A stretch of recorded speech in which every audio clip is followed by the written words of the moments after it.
भाजपा प्रदेश मुख्यालय में अहम बैठक हुई। भाजपा प्रदेश मुख्यालय में विस्तारकों की अहम बैठक है और मुख्यमंत्री भजनलाल शर्मा भी इस बैठक में शामिल हुए।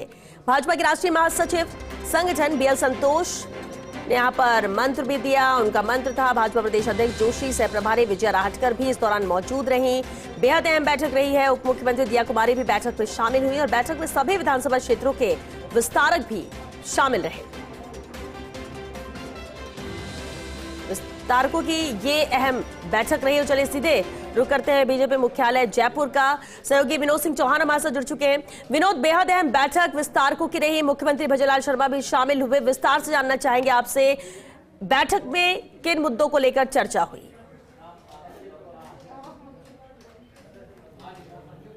देखिए, सुबह 11 बजे से बैठक चल रही है और मुख्यमंत्री भजनलाल शर्मा भी बैठक में मौजूद हैं। 2 बजे से पहले के जो 2 सत्र हुए हैं उनमें विस्तारक बैठक में बता दूं, आज को विस्तारक समापन बैठक है। विस्तारकों को विधानसभा चुनाव और लोकसभा चुनाव की जिम्मेदारी दी गई थी क्योंकि एक एक विधानसभा में एक एक विस्तारक तैनात था। घर बार छोड़कर उसने जनता की टोल ली, जनता के बीच रहा, तमाम जानकारियाँ जुटाई कि जनता क्या चाहती है, हवा क्या है, किस तरीके से काम करना चाहिए, संगठन को कैसे काम करना है, पार्टी को कैसे काम करना है। और देखिए, इसीलिए विधानसभा चुनाव में प्रचंड बहुमत मिला, अच्छी जीत मिली। अब लोकसभा चुनाव की जो सीटें रह गई थी, जिन पर लैप्स किया बीजेपी ने, उनकी हार के कारण स्पष्ट रूप से विस्तारकों से पूछे गए हैं। विस्तारकों ने भी उन दोनों सत्रों में खुलकर बताया कि हार के क्या कारण रहे थे। कमोबेश सभी जगह से यही बात सामने आई कि जातिगत आधार को लेकर के बात की गई और विस्तारकों ने साफ तौर पर कहा कि जो हार के कारण रहे वो जातिगत आधार सबसे बड़ा था। तो इसको लेकर के अब नई रूपरेखा, नई रणनीति तैयार होगी। विस्तारकों से जो फीडबैक मिला है वो फीडबैक ऊपर दिया जाएगा। देखिए, बैठक में तमाम जो पदाधिकारी मौजूद थे उनने एक एक करके विस्तारक से पूछा है। 2 बजे तक विस्तारकों से सारी बातचीत की गई। अब जो अगले 2 सत्र यानी तीसरा सत्र चल रहा है जिसमें मुख्यमंत्री खुद मौजूद हैं। अब जो मंच पर बैठे हैं मुख्यमंत्री सहित, देखिए बीएल संतोष बैठे हैं, वो संबोधित करेंगे। वो क्या मूल मंत्र देके जाते हैं राजस्थान के लिए, क्योंकि उपचुनाव सर पर हैं। उसके बाद पंचायत चुनाव है, निकाय चुनाव है, तमाम चुनावों की तैयारी किस तरीके से करनी है विस्तारकों से भी पूछा जा रहा है। हालांकि विस्तारक समापन बैठक है आज, लेकिन विस्तारकों से पूछा जा रहा है कि आगे की रणनीति कैसे रह सकती है, किस विधानसभा क्षेत्र को किस तरीके से साधना है, उपचुनाव में 5 सीटों को कैसे भाजपा जीत सकती है। तमाम रणनीति तैयार की जाएगी। विस्तारकों के सुझाव को जो कोर कमेटी की बैठक 6 बजे शुरू होने वाली है, जिसमें मुख्यमंत्री खुद भी मौजूद रह सकते हैं, उसमें रखा जाएगा कि आगे की रणनीति कैसे तैयार करनी है। बहरहाल सुबह 11 बजे से बैठक चल रही है, मुख्यमंत्री अंदर ही हैं और बैठक में क्या मूल मंत्र संतोष दे रहे हैं, मुख्यमंत्री किस तरीके से संबोधित करेंगे।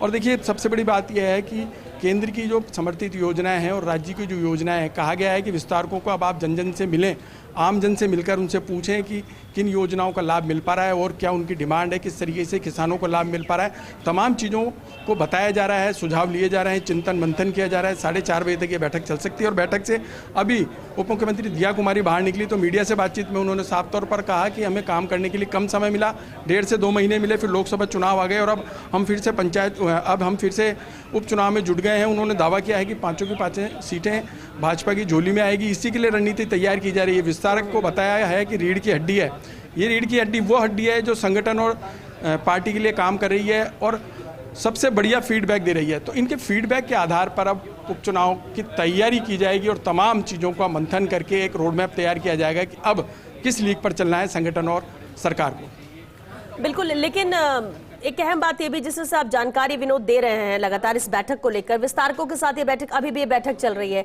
11 बजे से जारी है बैठक का दौर। कब तक ये बैठक चलेगी और जो शाम को 6 बजे बैठक की आप बात कर रहे हैं वो किसके साथ रहने वाली है? क्या आज पूरा दिन इसी तरह से बैठकों के नाम रहेगा, क्योंकि अलग अलग मुद्दों को लेकर क्या अलग अलग चर्चा है?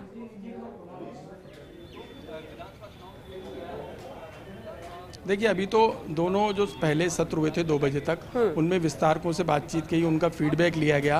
अब जो सत्र चल रहे हैं उनमें संबोधित किया जाएगा, उन्हें बताया जाएगा कि अब आप फील्ड में जाइए, फील्ड में जाकर के और कैसे बेहतर काम किया जा सकता है, और लोगों से बातचीत करिए। जहां पर बीजेपी लोकसभा में जो लैप्स करी थी सीटें, उनको उन पर वहाँ क्या कमियाँ रही, जातिगत आधार इन्होंने बताया, क्षेत्र का आधार बताया, लेकिन और क्या कमियां रही, वो जनता से आप सीधे संवाद करिए, जनता के बीच रहिए।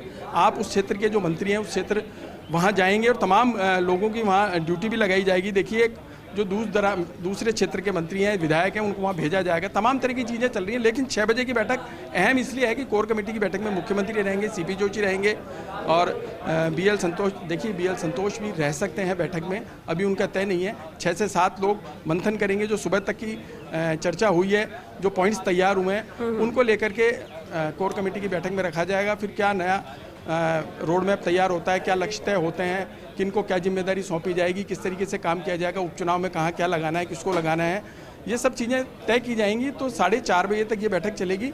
उसके बाद 1 घंटे का गैप रहेगा और 5:30 से 6 बजे के बीच में कोर कमेटी की बैठक शुरू हो जाएगी। उस बैठक में सारे मुद्दे रखे जाएंगे। सुबह की जो तमाम बातें आई हैं, जो पॉइंट्स तैयार हुए हैं, वो उस बैठक में डिस्कस होंगे। उसके आधार पर नया रोड मैप तैयार हो सकता है और बीजेपी चाहेगी कि जो उपचुनाव है, 5 की 5 सीटें किस तरीके से फिर से झोली में लाई जा सकती हैं, इसको लेकर के रणनीति बनाई जाएगी, रोड मैप बनाया जाएगा। जी बिल्कुल विनोद, और इस लिहाज से बेहद अहम बैठक है। जिस तरह से लगातार ये मैराथन बैठक जारी है, आपसे आगे भी अपडेट लेंगे। फिलहाल के लिए शुक्रिया आपका विनोद, इस पूरी जानकारी के लिए।